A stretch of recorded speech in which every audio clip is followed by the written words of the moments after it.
Hey everybody, I thought I would introduce my company, Gambit Coaching and Consulting, and tell you what it is I actually do as a leadership psychologist.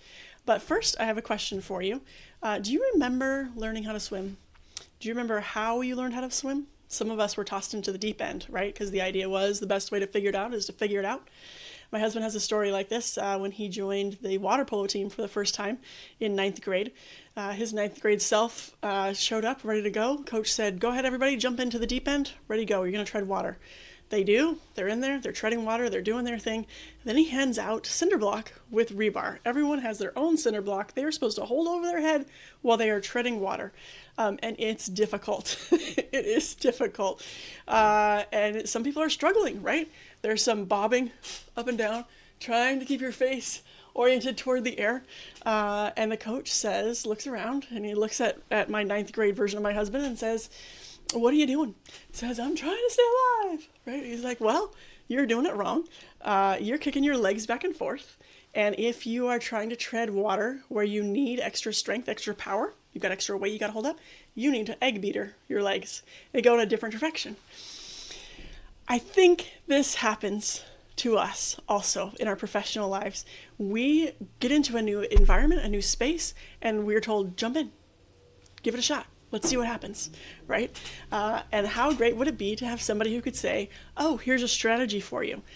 Here's a way that you can do what you need to do effectively." This is what I do as a leadership psychologist. I help leaders be more effective and teams work better together. Okay, great, you're saying? Great. When do people actually pick up the phone and call you, though? What a great question. I'm so glad you asked. People call me when their team is struggling to work together. It could be that having a hard time meeting deliverables, meeting goals, could be some interpersonal conflict, could be we just can't get people aligned to all be moving toward the same direction. That's when they call me and I come in and help. When there's a transition, that transition could be a new role. So maybe one person is going into a new role, you're entering into maybe new responsibility, new organization, new anything, and you're transitioning into that. You want to kind of have help figuring that out. That's when you call me. Or maybe someone is coming in to a team. A new leader is coming in and the team overall wants some help figuring that out. Or maybe the whole organization is going through a transition.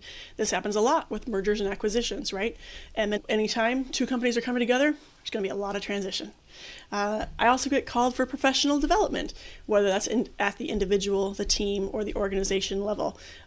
People are saying we want to invest in our people. Things are good. We'd like them to take them up a notch. How do we make them great, right? Let's do some professional development. People also call me when they want to design consistently transformational programs.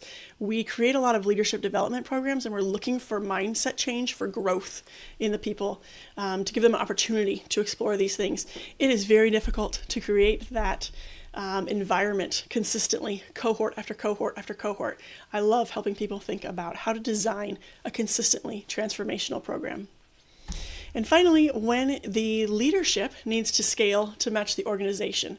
As our organizations grow, we don't always look at how our leadership is engaging with that. As the organization becomes more complex, leadership needs to become more complex and change their approach in many ways. So how do I do this? I offer 3 services.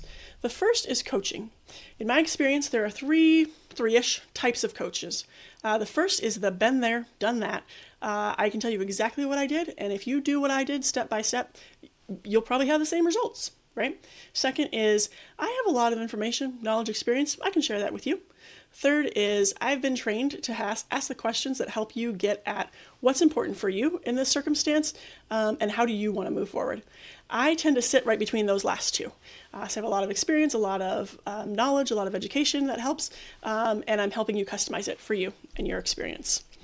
Coaching happens at an either individual or small group level. Small groups are no more than 4-6 people, and they can be topic-based, whether we're talking about communication or strengths or navigating uncertainty or how do we lead through this transition, or emergent. Maybe there's a goal that we're working on over the course of the engagement, 6 months, 12 months, whatever it is.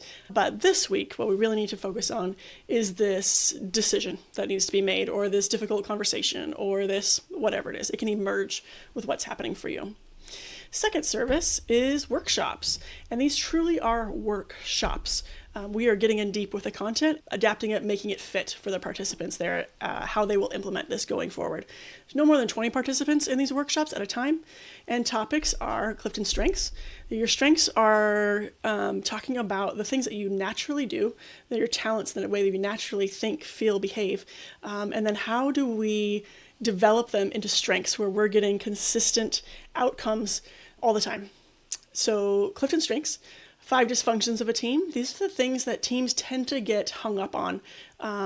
Things like trust or engaging in productive conflict or accountability, working through some of those things. Third option there is communication. How do I understand what's happening? How do I communicate better? All those kind of group dynamic issues there with communication. Fourth is GRPI. These are the 4 pillars of teaming, essentially. It stands for goals, roles, processes, and interpersonal dynamics. Frequently, people think that an issue is because of interpersonal dynamics, but I'll let you know a secret. Frequently, it is because of goals and roles not being aligned, getting those really clear between the group. Or we can customize a workshop for whatever your needs are. Frequently, that customization comes out of a team assessment. Team assessment is when a leader or someone says, hey, we need help with this group here. We're not quite sure what's going on, or I think it's this, but we need some help there. And I say, wonderful. I will come in and I will talk to everybody that's involved in this group through individuals, one-on-one interviews, where we are understanding what's happening for that person. I will observe the team in their interactions and their work together, and I'm looking for themes and commonalities. What do we see in multiple places with multiple people? And I will bring those themes, those observations back to the group and say, this is what I'm noticing. Is this what you're experiencing? Give the team to make little adjustments or say, yes, that's exactly it. And what ends up happening is the team gets to have the conversation they wish that they could be having. They all have an idea in their mind of how to fix things or how to improve things or whatever. And this is the time that we get to talk about it in a I want to say safe way, in a way where there's an objective third person, me, who's helping hold that conversation in a way that's productive for everyone, where we then create a plan of what are we going to do as a result of this, and then we're going to implement it, and we'll course correct along the way as needed. So who am I, anyway? I'm Dr. Sarah Budd. My background's in management and organization and operations. Management and operations. My doctorate is in leadership psychology. Master's is in organization psychology, and you can see a list of certifications there, top one being PCC, Professional Certified Coach through the International Coaching Federation. I have some testimonials for you. It's always good to know what people who have actually experienced the work think, what has happened as a result of the work. So I love sharing testimonials. You'll see these on my website as well, different ones, but any service I offer will always have testimonials. This is the thing that I love doing that is super fun for me to always invest more into, and I love to share it with you. I would be thrilled to talk with you about how we might be able to work better together. I did also want to share my company name, Gambit, Coaching and Consulting. Gambit is the word itself is made most famous by Queen's Gambit in chess, right? It's a move that we make at the beginning, a strategic move that is a sacrifice at the beginning that gains us an advantage later on. In our work, we have a phrase, you need to slow down to speed up. Sometimes investing in this leadership development can feel like you're slowing down. It's not the actual deliverable that you're focused on, it's how you're going about it. But when we slow down to focus on this, when we make that initial sacrifice at the beginning, it gains us an advantage as we keep going. So again, I'd love to chat with you about how I can help you.